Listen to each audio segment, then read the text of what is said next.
day everyone.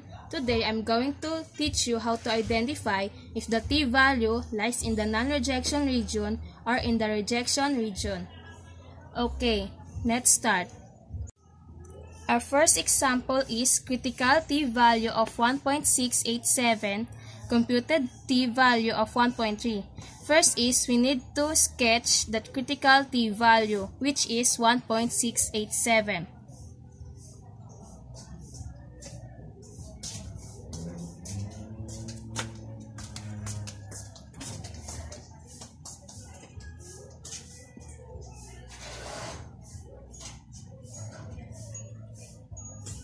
Then, our computed t-value is 1.3.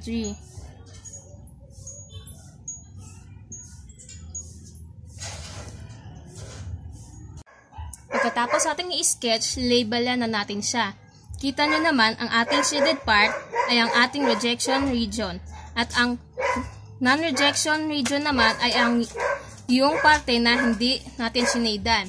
At dahil ang ating computed t-value ay hindi naka-shade or hindi sa parte ng shaded part natin, it means that our computed t-value is at non-rejection region.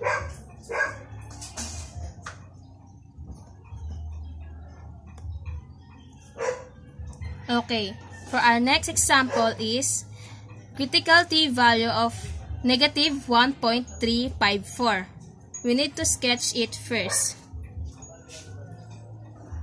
Dahil negative siya, nasa left side siya.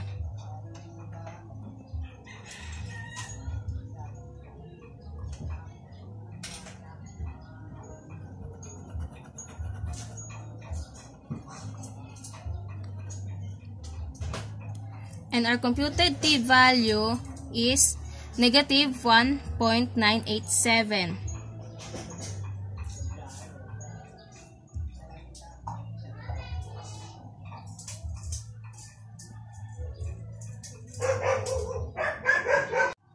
Pagkatapos natin i-sketch, lilabelan ulit natin siya, katulad ng una nating ginawa sa una nating example. Ang shaded part ay ang ating rejection region at ang ating non-rejection region ay ang hindi naman shaded part. At dahil ang computed t-value natin ay negative 1.978, which is part siya ng shaded part, it means that our computed t-value is at the rejection region.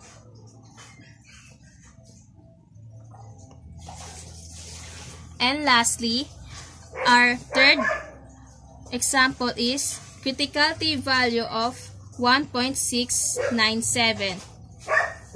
Kailangan muna natin siyang sketch katulad ng nauna nating ginawa.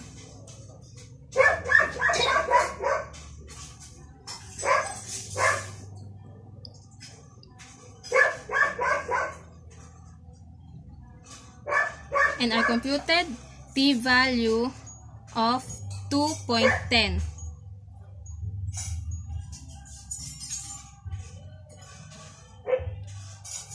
Yan. Pagkatapos natin siyang sketch, lilabelan ulit natin siya.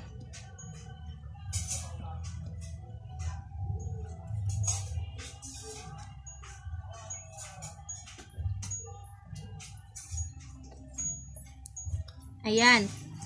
Dahil ang ating computed t-value, which is 2.10, ay nasa loob or parte siya ng rejection region, it means that our computed t-value is at the rejection region.